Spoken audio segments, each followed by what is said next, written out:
very quiet. I'm hunting CEOs. You're watching TechStrong Gang.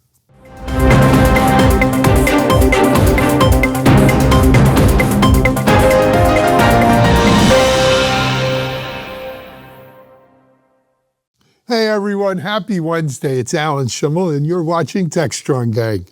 Yeah, it definitely seems like there's some bounties out there on CEOs. They're becoming a bit of an endangered species. Though the funny thing is, every time you lose one, you get one. So sometimes with this new thing with co-CEOs, you get two. But we're going to talk about that. SharePoint, who uses SharePoint? But SharePoint security, IT spending, all kinds of good stuff here on the gang today. We got a great gang to talk about it with you. They're some of our regulars. Let me introduce you to them. We have Kate Scarcella with that R in there. Hard for me to do, but we got it. We've got our resident True North security person, Chris Blask, and Mitch Ashley, as well as the Dean, Mike Vizard. Welcome, gang. We got a lot to talk about. So, Mike, CEOs are dropping like flies.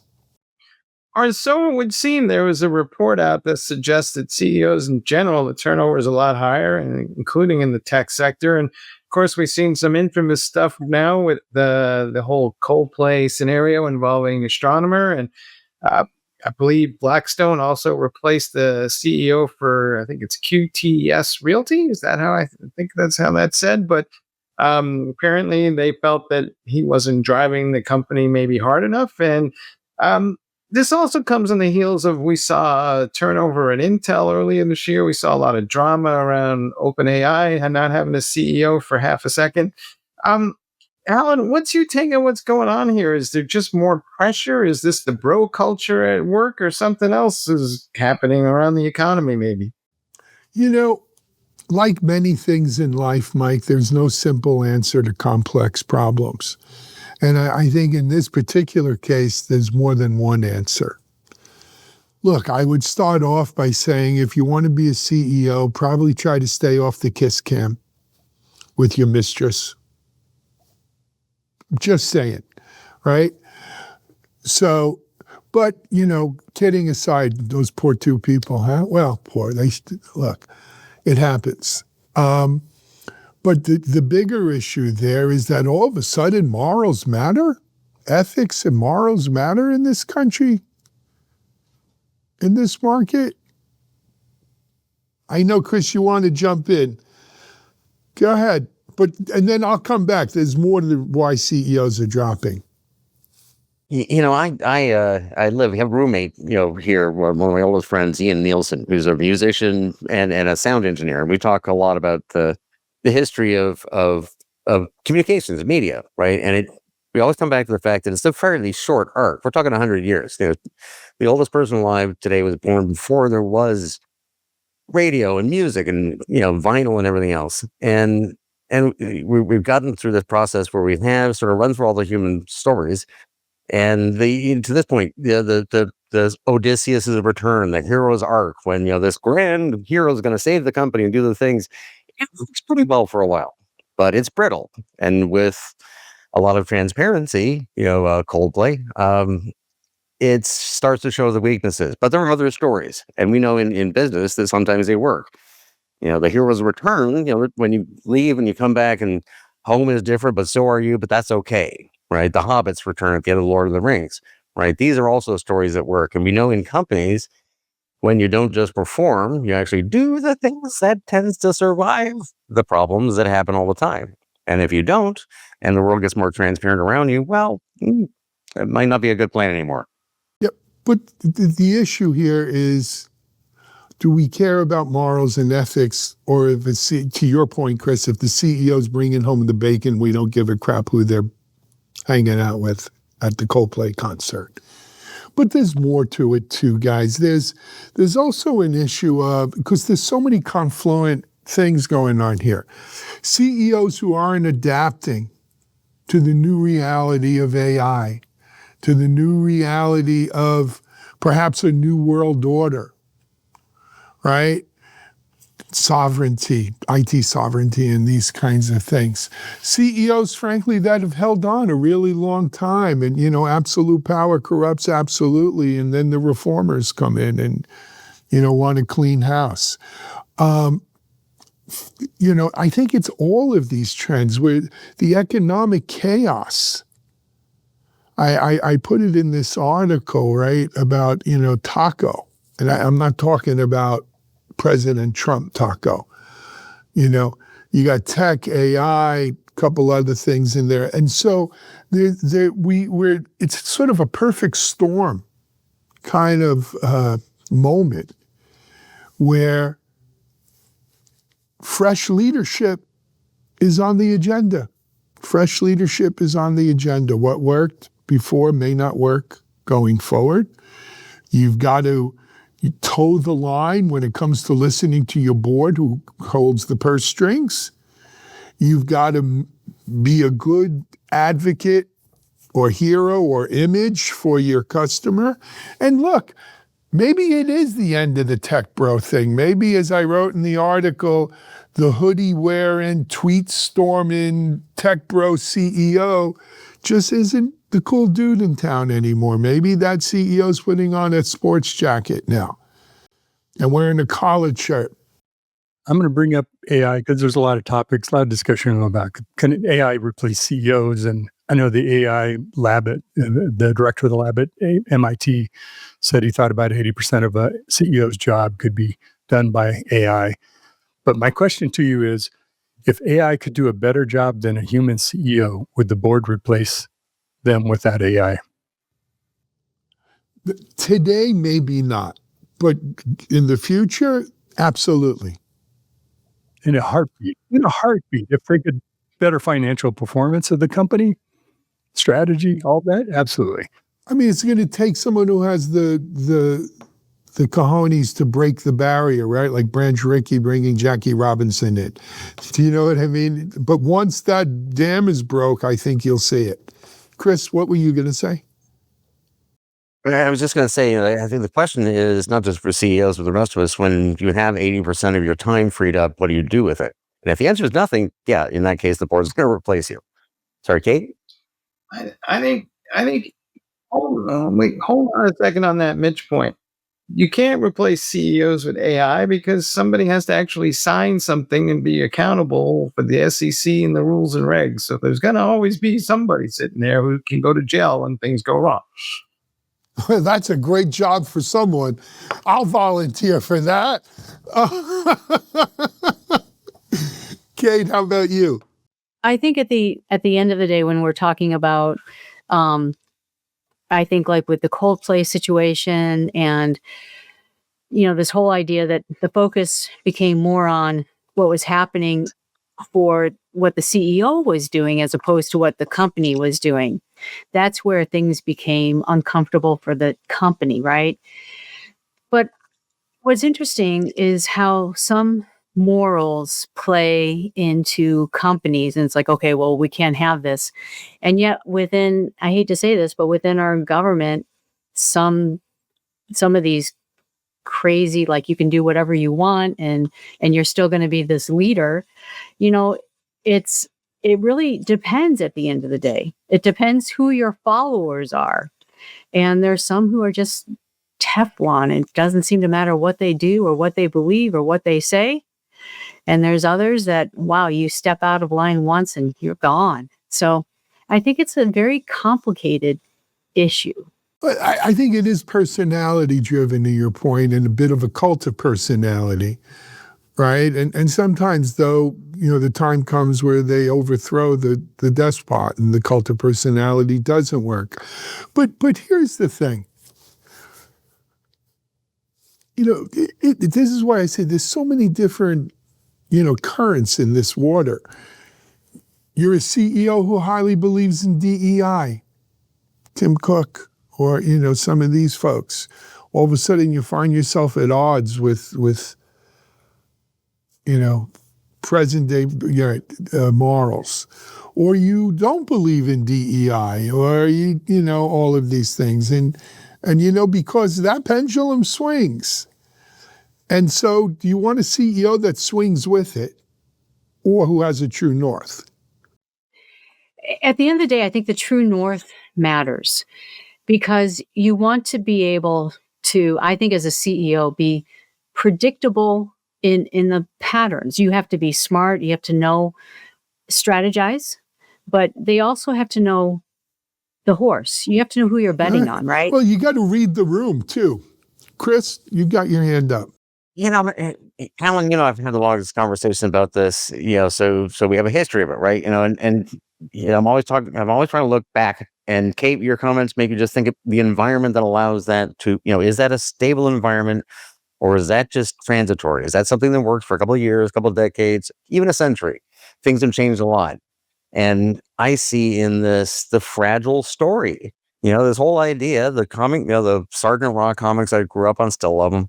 Where the hero's going to come in and something, what do they do? And we see it play out in Hollywood. We've seen it play out in companies. We grew up with 5 companies we can see. Now we see hundreds, thousands, millions. And that's a fragile story. It's not sustainable. It'll work sometimes, but not often. It's a saber-tooth story, right? It'll appear for a while. As soon as conditions change, it can't sustain it. And Kate, that we all, at the end of the day, I think I've done a decent job in my career. And I've been questioned on this, but I'm like, aside from morals and ethics, I don't have the time. I don't have the time for the BS, but I'd rather just focus on, I don't care what my competitors are doing very much, right? I'm not going to spend my time trying to get inside their systems, move forward. And just because this hero, fragile hero cycle has worked for, part of our lifetimes or all of it, doesn't mean it's going to last. And look at the world. Everyone can see everything. It's not, it's not the X-Files days. It's not secret hidden things. You may see a lot of things that aren't true, but the ability to hide something that is true is tenable. Well, just speaking from my own experience, that it seems that companies that are, built by a person, a self-made whatever entrepreneur, startup person, or they start a grocery chain or whatever it might be, those tend to be where that person is the strong personality of the company. And Alan, I think you might agree with me. Startup companies, smaller companies are very personality driven by the CEO. I mean, it's built around that person, even if it's not the person that started the company. Whereas I think when you get into other companies where this CEO could be replaced by the next one, bottom line, it comes down to the financial performance of the company, the return to the shareholders, the stock price. And when things happen, when what hits the fan, whatever the issue is, whether it's a security breach or an affair by somebody on the executive team with, a subordinate, whatever it is, if it doesn't become a big deal, it's not a big deal. If it becomes a big deal, then the board notices and they'll do something about it, or the leadership will.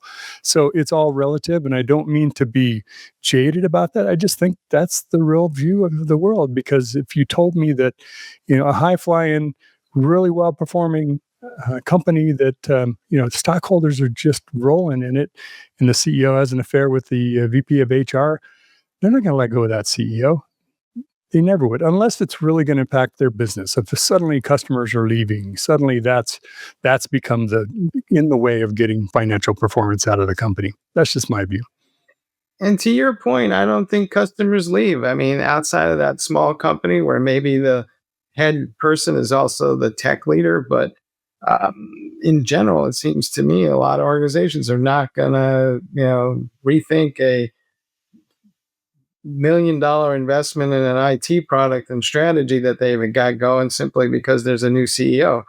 They might be a little unsettled, but they're not going to switch horses. Let me give you another example. I'll play off of that though, Mike. Would the customer consider moving his $1 million investment because the CEO was caught on camera with his girlfriend, his mistress, who's also an exec team member? Is that enough for a customer to leave?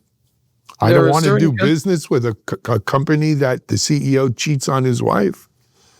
I think if the company didn't know about it beforehand, and then it's just water under the bridge, they got a new CEO, they recognized it, and what about forward. You're right. So what about if the company said, look, that's his private life. It has nothing to do with how good my product is. There's no reason, customer, that you should have to worry about that. Right. there are some customers who are not going to be bothered by that, and there are others who might be, and they're going to have to make a personal decision. Right. I'd suggest as a business, you should be aware of your customer environment enough to make a decision. And if you make the wrong one, then either you're not paying attention, or sometimes life's hard and you make the wrong choice. But let me throw something at you. If we were going to take this and apply it to every president who's ever occupied the White House, would we have any presidents?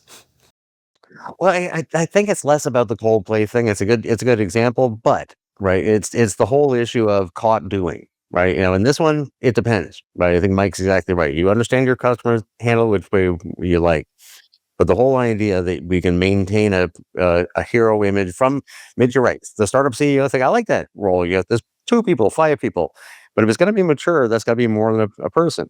And as long as it is, and it's too much about that, that's too fragile a narrative that can't survive real life, then that's not a good company decision.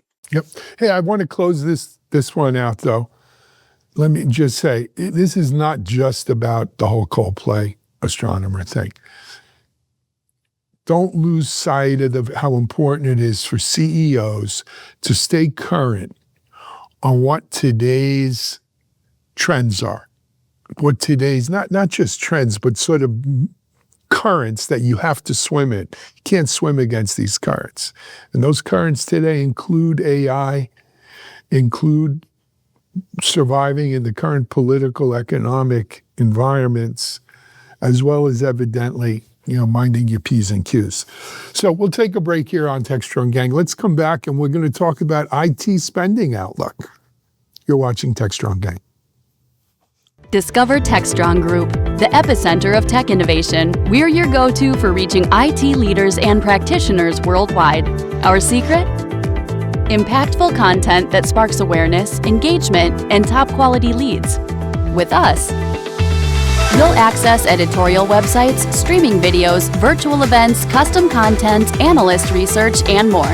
Join our satisfied clients. Let's revolutionize your tech journey. Contact us today and tell your story to the world in the most powerful way with TechStrong Group. Hey folks, we're back and we're talking about the latest Gartner forecast on IT spending, which suggests that it's going to be a little bit north of 7%. And everybody's doing a little happy dance. A lot of that seems to be driven by AI and data centers. Yet, buried in there is, the previous forecast was at 9%, so we lost 2%. So, Mitch, what's your take on what's going on here with spending? Is it all just AI and data centers and damn the economic news? Because people are just going to invest in these emerging technologies no matter what. Well, forecasts are forecasts. They're always made to be revised, right? Conditions change. It's just the way it is. Whether it's Gartner's or anybody else, we do our own future forecasts. And, I handle the software sector primarily around software development and cloud native things like that. And, our estimates are around 8.5% growth, CAGR of 10%, close to 10%.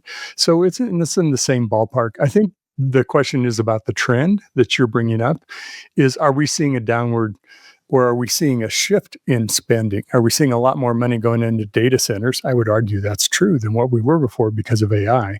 We're also seeing more money going into software, both AI software that has AI in it and building AI into either the software we create or the products we create. So there's that rapid innovation of AI, I think, is actually fueling not obviously the chip market and also the data center market, but it's fueling a lot of development. There's so much innovation happening because of AI. You can't back off on spending totally. And it's not the dark years of 2008 or something where everything just clawed back and where we are. I think we're going to see pretty aggressive growth still. Yep. Look. Well, I think you're going to see the fact of the matter is, with the taco cha-cha on tariffs, we haven't actually seen it bite yet, but it's going to bite and it will cause inflation. But let's be clear, to call it 7% is, in my world, when it's over 7.5, it's closer to 8 than 7. This is 7.9%, guys. So let's call it what it is, 8%. 8% to 9%, it's kind of flat. right? It's 1% down. It's not the end of the world. I think it's more a question. This is like measuring cholesterol. What's the good cholesterol to the bad cholesterol? Not saying spending on AI and data centers is bad cholesterol, but when it takes up an inordinate amount of that spend increase, it doesn't bode well for the rest of the sector of IT spending. And that's really the issue here, right? What's the mix? And I agree with what you're saying, Alan. And I also think, as we have spoken before on this show, is the idea that, for me, I personally think that at the end of the day, I mean, of course, the energy in these data centers are, there's an issue there. But I also think that with innovation, things are going to become more efficient. And so these huge data centers and everything else that we're doing in this area, I think we're projecting a lot more than at the end of the day than what we're actually going to need. And there'll be more of an equaling out, a leveling. I like that better, with software. And yeah. Kate, I think you're spot on. I'm working with both a network data networking company for data centers and also one for servers, compute, and storage. And that is the message. It's around efficiency. It's around not running just mission critical workloads. It's handling everything because things change. And I can redistribute, applications or virtualized systems or whatever it might be, network paths, all of these things have become much more flexible and dynamic to be able to handle whatever we need, as opposed to here's just a special purpose that's really good at running high volume transactions for this kind of a banking application. Well, you need those maybe in an edge case, as opposed to everything's kind of got its own platform. And I think that you're right. It's going to much more efficiency, including power and water, et cetera. Well, we had a great conversation in this, last week before, and about this, right? And I don't, to be clear, I haven't looked at the numbers. I have no specific idea why, the numbers are where they are. But this, if I was going to think about it, I would expect that everything we're talking about is true, and that people are over focusing on the use cases we see right behind us, where, a lot of us who think about where we are and where we're going are saying, this is really out of kilter. And Mitch, what you just said, it's like as you look at actual workloads, what needs to run on their GPU? What are we currently running on GPUs? Are we forecasting that we're going to keep using that? And I'm telling you, we're not. What does that imply towards the ARMs and everything else? So, whatever the details we're saying, I wouldn't expect, huge growth on conditions right now or reductions, but who I'm sure it's fascinating for the financial geeks out there, exactly who's spending on what probably tells a lot of the story that we were talking about last week. So, Alan, let's get down to the heart of this thing then. Are we living in some sort of AI bubble, and when is it going to pop? Absolutely. Absolutely, without a doubt. Irrational exuberance. But that being said, let me give you another take on this. I remember back to the Great Recession in 2008, right? 2008, 2009. The fact of the matter is, though it was extremely painful for so many of our friends and family in the world, in the US and in the world, the IT sector was not as badly hit. In fact, spending probably never stopped in the IT sector, right? Mitch, you and I were working together then, right? It shifted around, but it stayed about. It shifted around, but it stayed. And I think it's going to be, you mentioned inflation before. I do think inflation is coming up. I do think interest rates are not going to go down if inflation goes up. It's going to hurt the housing market. As the housing market goes, the broader economy goes. We are going to have some economic pain. However, I do think that things like AI, which will boost productivity, output, efficiency, will suck up dollars, will soak up dollars as people look to get more bang for their buck. And so IT spending may not be hit as hard as the broader economy will if the economy goes south. Well, Alan, one person's cloud boom cycle is another person's 3D TV boom cycles, right? You don't want to be the 3D TV manufacturer. Everything has its overhyped, phase, and then kind of get through the trough of disillusionment. And I think what's interesting about AI is it's the constant amount of innovation in the kind of cycle time of that happening. We haven't seen that slowing down yet. And I think it's everything because of the amount of investment that's going in. And you could also claim that China and DeepSeek, I've heard reports of they're looking to replicate everything that OpenAI does to try to disrupt the market. It is truly a race like we haven't seen before. Will the gas kind of run out and we're going to hit a certain RPM and that's the max? At some point though, it's put up or shut up, Mitch. Right? You at some point you got to say, where is it really saving us dollars? Right? We saw Microsoft had a report. I think Microsoft's trying to claim that AI saved them $500 million already, and that's why it's okay, I guess, to cut 20,000 jobs. The devil's in the details on those things. Right? Yeah, we don't necessarily believe that wasn't as a result of overhiring in the first place, though, because you go talk to other mid-level companies and execs, and they're saying, we're not seeing that level of productivity gain from AI. No, but the mega guy, the hyper guys are the Salesforces, the Microsofts, the Googles, right? And is it a tech bro billionaire game? Chris, you had your hand up.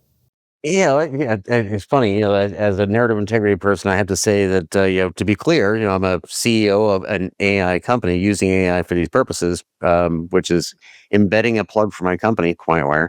But it's funny. You go back to the last segment, and to the point, if the CEO has 80% of their time freed up and does nothing with it, yes, you're getting replaced by an AI. But my experience, and just in the last 60 days, the experience of a huge, Alan, I haven't had a chance to catch up with you. Talk to Gadi Everin in the GTFO prompt challenge he runs every Thursday now. A laundry list of the best people standing there with AI saying, all right, for the last 2 months, me and my team have been doing this, and we thought we would take 7 years to do this, but already done, and we're trying to figure out what we do with. So the acceleration as applied. And what I think about the state of the usage and the vendors of AI to date is inefficient is to be extremely kind. But I see right now, this year, this quarter, fascinating people in our community all around the world saying, wait, I can get this all done this fast. And I love vibe coding. It's the general theme of it. But look, when I vibe code, I'm sketching out architectures. There's real coding, which people do really well. This allows us to do the development phase of things so quickly. And that implies, too, to your point, Alan, economic impacts. I am very bullish on this. In this environment, does it enough to compensate for all the downsides? You know better than I, but this is a lifting economic force over the next couple of years.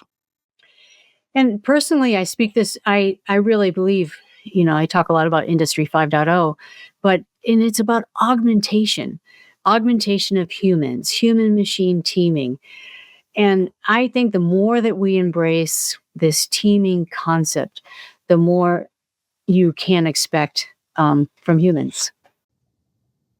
We'll see. You might, going back to our first block, ask a question that says, geez, if X company, laid off so many people because of AI, maybe their CEO needs to be looked at a little more closely about how efficiently that company was operating in the first place. Just saying. Let me draw a contrast. The people that you hear saying they're experiencing high levels of productivity because of AI, especially in software development, are tech companies. You don't hear GE saying we're experiencing 80% of our code being generated by, or you don't hear Bank of America talking about it. And not that they aren't also, but there's multiple reasons for this. One is the tech companies are the ones that are investing in this. They're also the ones that have the most to gain by the products and services that they sell. So they're also applying it internally, and their messaging is always going to be built around, here's the benefits we've experienced using our own technology. You should be able to do that too. It's a pattern we see all the time, right?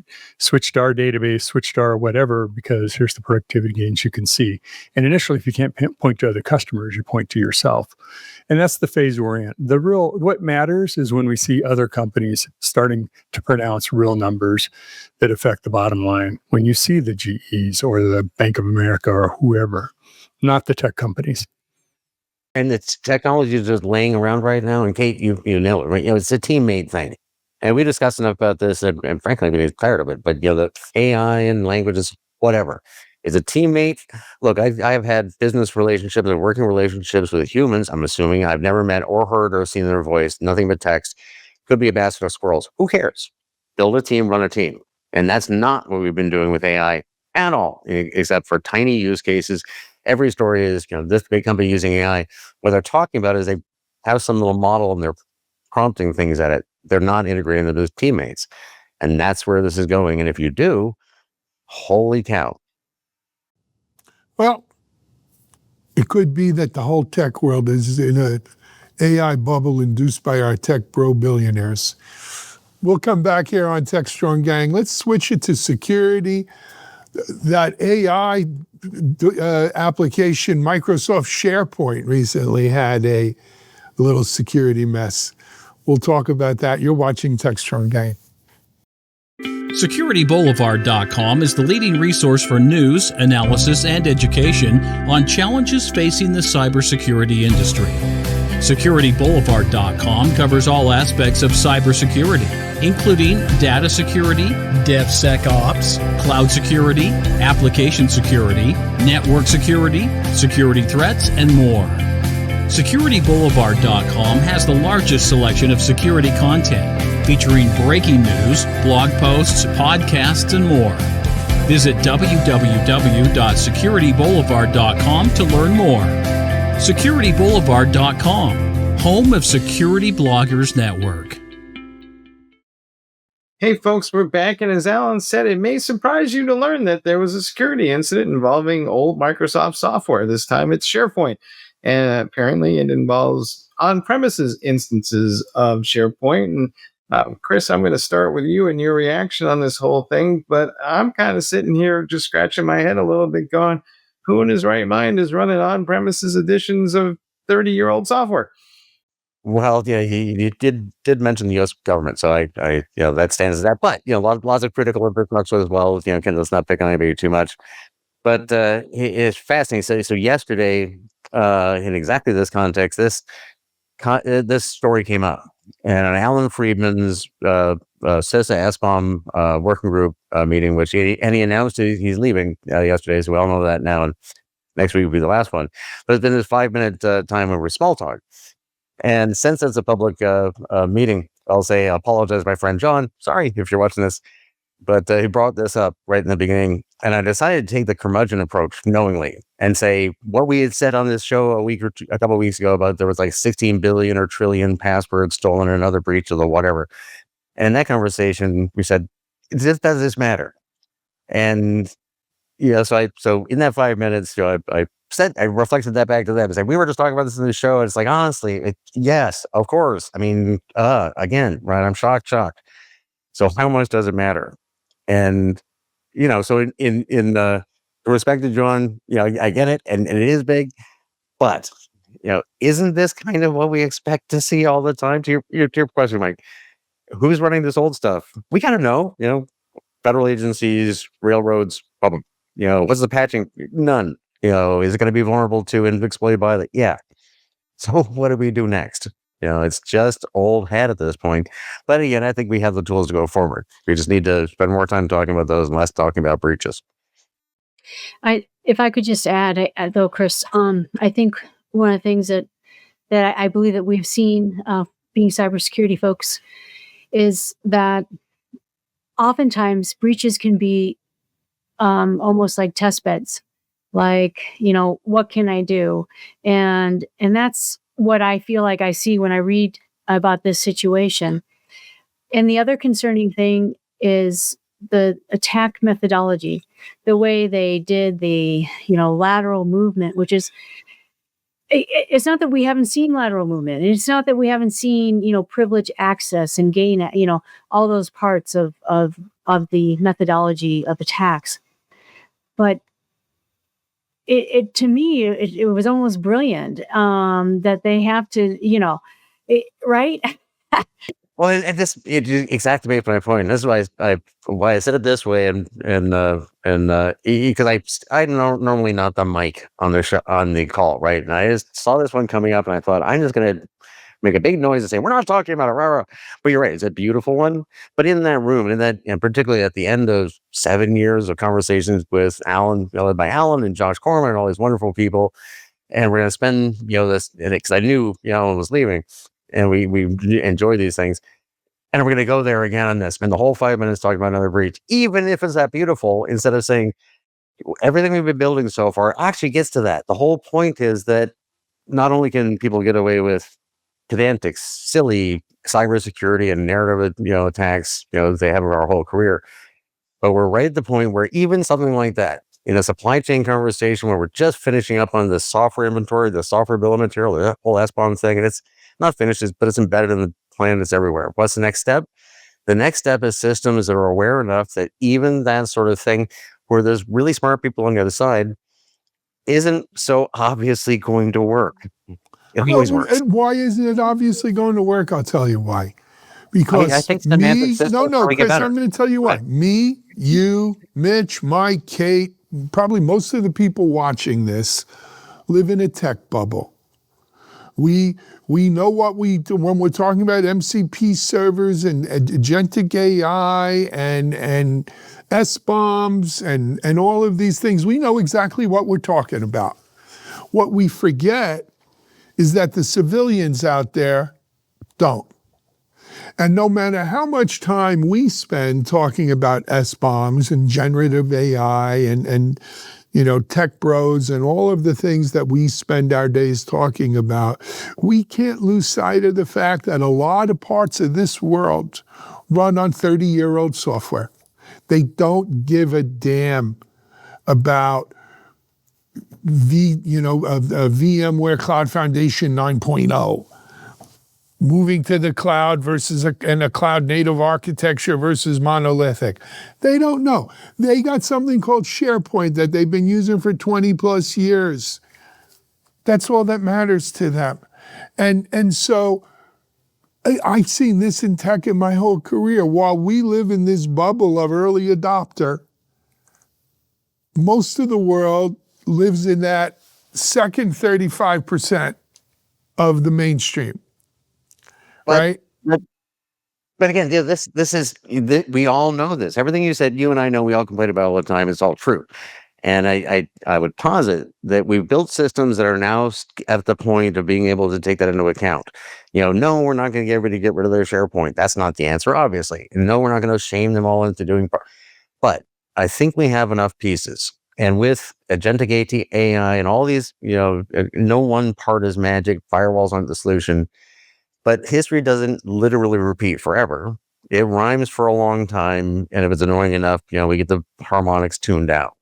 And I think these problems are so extreme, and we're at such a point, but we have enough of the right tools that I think old folks like you and I, Alan, can maybe see the end of it, in our lifetimes and maybe even our careers. We'll see. Alan, out there somewhere is this. Go ahead, Mike. Sorry. I'm of a completely different opinion. I'm going to be extreme. If you were running software that's more than 30 years old and you get hacked, I'm kind of willing to say we should just find your ass into oblivion and you may be subject to jail time. The only problem, Mike, is that a lot of our the energy grid actually has Microsoft XP. So I hate to say that, but it means that we would be going into the dark. This is out there somewhere is somewhere out there is an IBM XT computer running VisiCalc supporting some dude's office. Or OS2 Warp, right? No, I loved OS2 Warp. Don't go there. I still think it's better than Windows, but DOS 3.1, baby. But it is. I mean, this is the world we live in, right? I mean, a lot of industrial manufacturing, if they work by if it ain't broke, don't fix it. Yeah. All right. right? It, it's a, As a security person, I say otherwise, but you're a little tiny electric co-op in Warner Robins, Georgia, and the backhoe operator is the IT person, and go ahead, sue them. They're not Yeah. afraid and they shouldn't. All this stuff is broken and we know it. It's called reckless disregard for the facts. I love old cars and machines, and they're always broken a little bit. My boats are always broken a little bit, but I sail them thousands of miles. So you hit. But One look, way. it happens, right? So if you're using SharePoint, make sure, I think there's a patch out, but it's not for every SharePoint. It doesn't close the whole thing off. You need to harden your And system too, not Alan, just I'm patch. sorry, but that's not just the point, right? It's not just the patch. It's they actually have to do some extra serious steps on this situation. But I'm sorry, go ahead. Yeah, no, and it's time. It's time for the checkup. Chris? Well, let me get specific for a second, right? This is literally where AI can help, right? If you have a sophisticated AI working with you as a teammate, and you're looking at communication structures, and you ask the question, like you would of somebody who can get you the answers, is it possible to deal with this issue at this small co-op or these 6 co-ops that I'm dealing with? And you can get an answer, then the answer is yes. And now I'm guessing as you go through that, you'll write a lot of scripts, you'll build a lot of stuff, but you'll find that takes about 3 hours. And you'll have some system that isn't going to replace those, but will give you enough visibility that you can have a operational level of comfort with it. And I see that, to our point. Mitch, I can see where we can't. This is not about AI. This is about using these tools, these systems for things. Pick one. This is a good one. If somebody does it, in 90 days, I guarantee they'll have a textbook for us. And to Mike's point, maybe it's just time to retire that. The SharePoint. Well, I thought that Microsoft, I forget what they call their SharePoint thing now. But anyway. I think as soon as that AI agent discovers it's running in a SharePoint environment, it's going to be asked to turn off. So forget it. Actually, what it'll do is it'll build a business justification to get the budget or not, instead of just being this thing that people don't want to talk about. That's of course you didn't want to retire the old stuff, but I see the fault in our community of just walking up to people who have been running something for 27 years and saying, tear that out, without saying, oh, you have budget and the budget is controlled by local political, whatever it is, right? These agents, these teammates we can bring in will give us that clarity so we can look at it and say the solution is tear it out, buy a new one, put a pack, whatever it is. It's not even a question of budget or all that. It's what people are comfortable with. If they're comfortable, right, and they don't like to use this stuff. All right, hey, but we're out of time. So we're going to pull the plug on this version of TechStrong Gang. I hope you've enjoyed it. We've got our usual TechStrong TV coverage immediately following, so check that out. We'll be back tomorrow on Wednesday with fresh topics and more gang folks. But until then, this is Alan Schimmel for TechStrong Gang. Thanks for joining us, everyone. We're out.